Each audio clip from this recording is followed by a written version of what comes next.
Welcome to our channel easy and deep way. आज हम पढ़ेंगे क्रिएटिंग एन इंक्लूसिव स्कूल के अंदर हमारा नेक्स्ट टॉपिक जो है हेयरिंग इम्पेयरमेंट। पहले देखते हैं एग्ज़ाम में इसके क्वेश्चन कैसे पूछे जाते हैं। What do you mean by hearing impairment? Discuss the causes and characteristics of hearing impairment children. और what do you mean by hearing impaired children? और deaf discuss the signs and symptoms of hearing impaired children.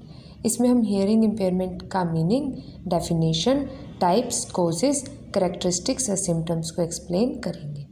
ये question 16 marks के लिए भी पूछा जाता है और एग्ज़ाम में ऐसे ही आता है। इससे पहले मैंने इम्पेयरमेंट व विजुअल इम्पेयरमेंट के बारे में बताया है जो टॉपिक 1 और टॉपिक 2 में दिया हुआ है। जिसने भी वो वीडियो नहीं देखी तो पहले उसे देख लें, जिसका लिंक नीचे डिस्क्रिप्शन बॉक्स में गिवन है। फिर आपको ये टॉपिक और भी अच्छे से समझ आएगा। तो चलिए शुरू करते हैं मीनिंग से। हेयरिंग इम्पेयरमेंट, जैसे कि इसके नाम से ही पता चलता है कि हेयरिंग यानी सुनने में प्रॉब्लम होना। ये पार्शली भी हो सकता है और कम्प्लीटली भी हो सकता है। Partially means hard of hearing और completely means deafness. Hearing ability को डेसिबल्स में मेज़र किया जाता है। अगर हेयरिंग प्रॉब्लम 90 डेसिबल से ज़्यादा हो तो उसे डीफ की कैटेगरी में शामिल किया जाता है, और अगर ये 90 डेसिबल से कम हो तो उसे हेयरिंग इम्पेयरमेंट की कैटेगरी में शामिल किया जाता है। चलिए पढ़ते हैं। It refers to partial or complete loss of ability to hear. It is a hearing loss that prevents a person from totally receiving sounds through the ears. यानी जब एक व्यक्ति को आवाज़ सुनना बंद हो जाए तो उसे हेयरिंग लॉस कहते हैं। ये बीमारी के कारण भी हो सकता है या फिर ईयरवैक्स ज़्यादा हो जाने के कारण भी हो सकता है। लाउड नॉइस एक्सप्लोजन के कारण भी हो सकता है, उम्र की वजह से भी, या फिर कान में किसी ऑब्जेक्ट के स्टक हो जाने की वजह से भी हो सकता है। पढ़ते हैं। A deaf person has little or no hearing. It is of 2 types, deaf and hard of hearing. Deafness में क्या होता है कि जब किसी पर्सन को बातचीत करते समय कुछ भी न समझ में आए तो उसे डीफ की कैटेगरी में शामिल किया जाता है। और यदि कोई पर्सन किसी भी इंफॉर्मेशन को समझ सके, जैसे कि किसी इंस्ट्रूमेंट का प्रयोग करके, तो उसे हार्डनेस ऑफ हेयरिंग की कैटेगरी में रखा गया है। ठीक है, पढ़ते हैं। Deafness, it is defined as a degree of loss, that is, a person is unable to understand speech. And hardness of hearing means the people who are hard of hearing can process information from sounds or by hearing aids. अब करते हैं इसकी definition. Idea यानी individual with disabilities education act, उसने hearing impairment को deafness से अलग बताया, क्योंकि अगर हेयरिंग लॉस 90 डेसिबल से कम हो जाता है तो उसे डीफ नहीं माना जाता। इसमें बच्चे की एजुकेशनल परफॉर्मेंस को ज़रूर इफ़ेक्टेड माना जाता है। देखते हैं। An impairment is hearing whether permanent or fluctuating that adversely affect a child's educational performance but is not included under the definition of deafness. मतलब if hearing loss above 90 decibels, only then it is treated as deafness, and when hearing loss below 90 decibels, then it is called hearing impairment. Clear है? Next करते हैं types of hearing impairment. इसमें hearing impairment को various degree के according categorise किया गया है। जैसे डेसिबल्स में मेज़र करते हैं, यानी कितने डेसिबल्स तक कितना सुनाई देता है, या फिर कितने डेसिबल में कुछ भी सुनाई नहीं देता, जिसे डीफनेस माना है। सबसे पहले है बेस्ड ऑन सेवरिटी, यानी किस एक्सटेंट तक ऑर्गन अफेक्टेड होते हैं। जैसे माइल्ड हेयरिंग इम्पेयरमेंट, इसमें बच्चों को कुछ दूर से साउंड को सुनने में डिफ़िकल्टी होती है। इन्हें 26 से 40 डेसिबल में काउंट किया जाता है, सो दे कैन हियर। नेक्स्ट है मॉडरेट हेयरिंग इम्पेयरमेंट, इसमें बच्चों को बारीक आवाज़ें यानी कि लो फ्रीक्वेंसी की आवाज़ें दूर से भी और पास से भी सुनने में डिफ़िकल्टी होती है, इसलिए उन्हें हेयरिंग एड्स व ट्रेनिंग की ज़रूरत पड़ती है, और उन्हें 41 से 55 डेसिबल में काउंट किया जाता है, as they can't hear soft voices. Next है प्रोफाउंड हेयरिंग इम्पेयरमेंट, जब सिर्फ तेज़ आवाज़ें यानी लाउड वॉइसेस ही सुनाई दे तब उसे प्रोफाउंड हियरिंग इम्पेयरमेंट की कैटेगरी में रखा जाता है। ये ज़्यादातर बढ़ती उम्र के साथ बढ़ता है और ज़्यादा नॉइस वाले एरिया जैसे फैक्ट्रीज, इंडस्ट्रीज एक्सेट्रा में पाया जाता है और इसे क्योर करना भी बहुत मुश्किल होता है। इन्हें 71 to 90 डेसिबल में काउंट किया जाता है because they can hear loud voices only. Next है सेवर हियरिंग इम्पेयरमेंट। इसमें बच्चों को लिप्स रीडिंग ही करनी पड़ती है क्योंकि इन्हें पास व दूर से कुछ भी सुनाई नहीं देता और इन्हें 56 से 70 डेसिबल में काउंट किया जाता है because they are unable to hear most voices.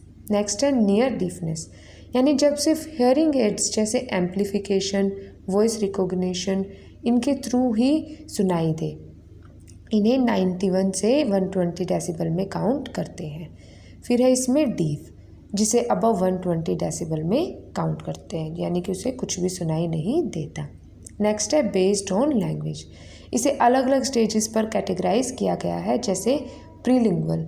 इसमें बच्चे बोलना सीखने से पहले ही सुनना बंद कर देते हैं। ये 1 साल के बच्चे में पता चलता है। इसके कारण होते हैं जैसे genetics, malnutrition, deficiency before development of speech. Next है पोस्टलिंगुअल। जब बच्चे बोलना सीख जाते हैं तब इसके बारे में पता चलता है। ये किसी इन्फेक्शन या इंजरी के कारण भी हो सकता है, means children becomes deaf after speech development. Next है बोन डिफेक्टिवनेस। ये बच्चे जन्म से ही डीफ होते हैं और हमेशा डीफ ही रहते हैं, यानी इन्हें ट्रीट नहीं किया जा सकता।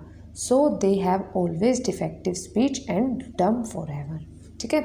नेक्स्ट है बेस्ड ऑन लोकेशन, यानी कान के कितने पार्ट को हियरिंग इम्पेयरमेंट इफ़ेक्ट करता है, जैसे कंडक्टिव। दिस चैनल में प्रॉब्लम एक्सटर्नल ईयर, यानी कान का बाहरी हिस्सा, इससे इफ़ेक्ट होता है। फिर है न्यूरोसेंसरी, इसमें इंटरनल ईयर इफ़ेक्ट होते हैं। एंड नेवर डिसफंक्शनल, मतलब कभी भी काम नहीं कर पाते। फिर है साइकोजेनिक, यानी किसी इन्फेक्शन के कारण भी ये हो सकता है।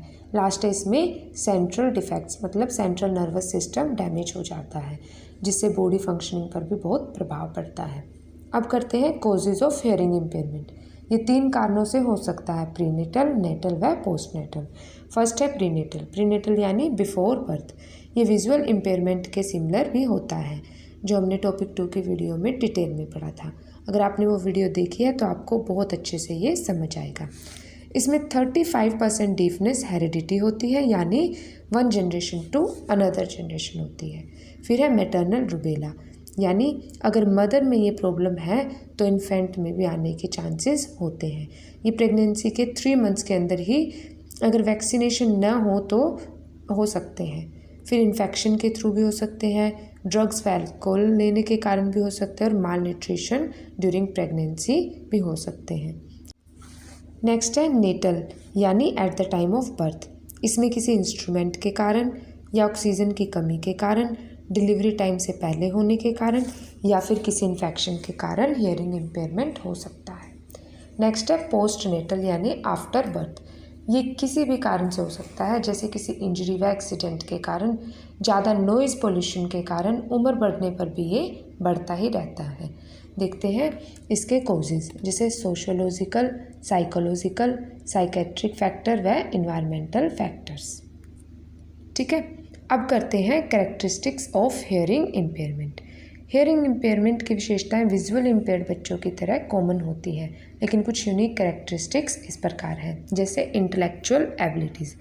इसमें 50% इंटेलेक्चुअल डेवलपमेंट, जैसे इंटेलेक्चुअल एबिलिटीज़ हमारी लिसनिंग एबिलिटीज़ पर डिपेंड करती है, जिसके कारण इंटेलेक्चुअल एबिलिटी लिमिटेड मानी जाती है। नेक्स्ट है सोशल डेवलपमेंट एंड एडजस्टमेंट, मतलब बच्चे अपने आप को आइसोलेट बना लेते हैं और सोसाइटी में एडजस्ट नहीं कर पाते because of their poor communication ability. Next है एजुकेशनल अचीवमेंट। इसमें बच्चे की एज के अकॉर्डिंग उसमें एजुकेशनल रिटार्डेशन बढ़ने लगती है। ये बच्चे नॉर्मल बच्चों के कंपैरिजन में आर्ट्स व फाइन आर्ट्स में ज़्यादा बेटर परफॉर्म करते हैं।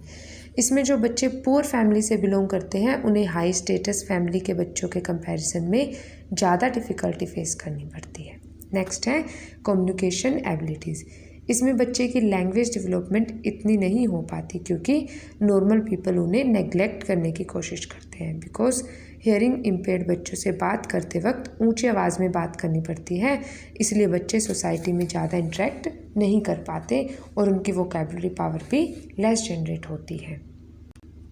नेक्स्ट है बिहेवियरल कैरेक्टरिस्टिक्स। इसमें कोई भी डीफ व्यक्ति किसी दूसरे हियरिंग इम्पेयर्ड पर्सन की कंपनी में रहना पसंद करता है, जिससे उनका एक ग्रुप तैयार हो जाता है और उनकी जीवन जीने की मेंटेलिटी पर कोई नेगेटिव इम्पैक्ट भी नहीं पड़ता।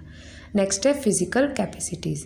ये माना जाता है कि अगर किसी व्यक्ति का एक सेंस ऑर्गन काम नहीं करता तो उसके बाकी के सेंसेस ज़्यादा वर्क करते हैं। इसी प्रकार हियरिंग इम्पेयर्ड पर्सन की सेंसरी एबिलिटीज़ जैसे sight, smell, taste and touch ज़्यादा एक्टिव होते हैं।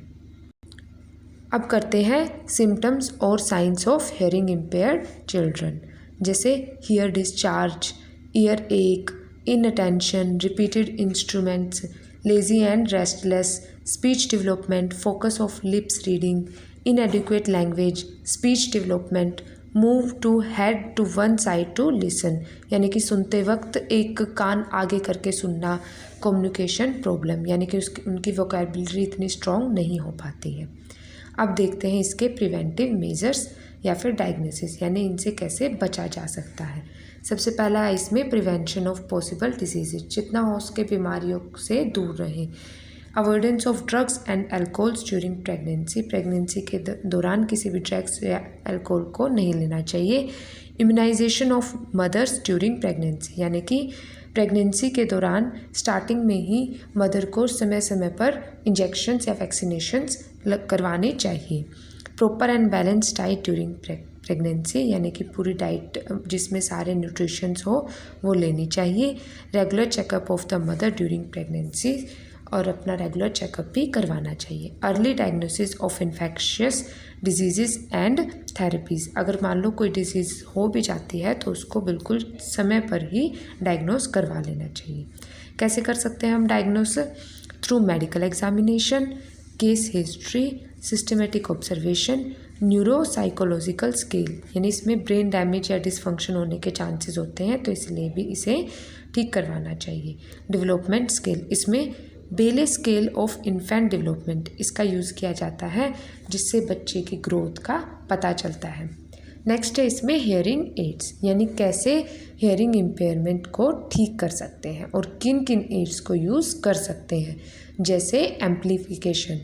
इस एम्प्लीफिकेशन के थ्रू वॉइसेस को लाउड किया जाता है अकॉर्डिंग टू फ्रीक्वेंसी और वॉल्यूम। वोकेशनल ट्रेनिंग के थ्रू, नर्सरी एजुकेशन के थ्रू, साइन लैंग्वेज के थ्रू, लिप्स रीडिंग के थ्रू, ऑडियोमेट्रिक ट्रेनिंग के थ्रू, और role of teacher and parents. इसमें टीचर व पेरेंट्स को बच्चों को एश्योर करना चाहिए कि वह बिल्कुल नॉर्मल बच्चों की तरह ही है और उसे बार बार क्वेश्चंस पूछने में घबराना नहीं चाहिए। ये सभी एड्स हियरिंग इम्पेयर्ड बच्चों को कॉन्फिडेंट बनाते हैं और वो बाकी बच्चों के साथ अच्छे से इंटरेक्ट कर पाते हैं। तो हम कंक्लूड कर सकते हैं कि हियरिंग इम्पेयरमेंट भी किसी भी एज में हो सकता है, जैसे बिफोर बर्थ, आफ्टर बर्थ या फिर ओल्ड एज में भी हो सकता है, इसलिए इसके लिए अवेयरनेस होना बहुत ज़रूरी है। तो अगर आपको ये टॉपिक समझ में आया हो तो आप इसे अपने फ्रेंड्स के साथ शेयर कीजिए और नेक्स्ट टॉपिक की नोटिफिकेशंस के लिए हमारे चैनल को सब्सक्राइब कीजिए। Thank you.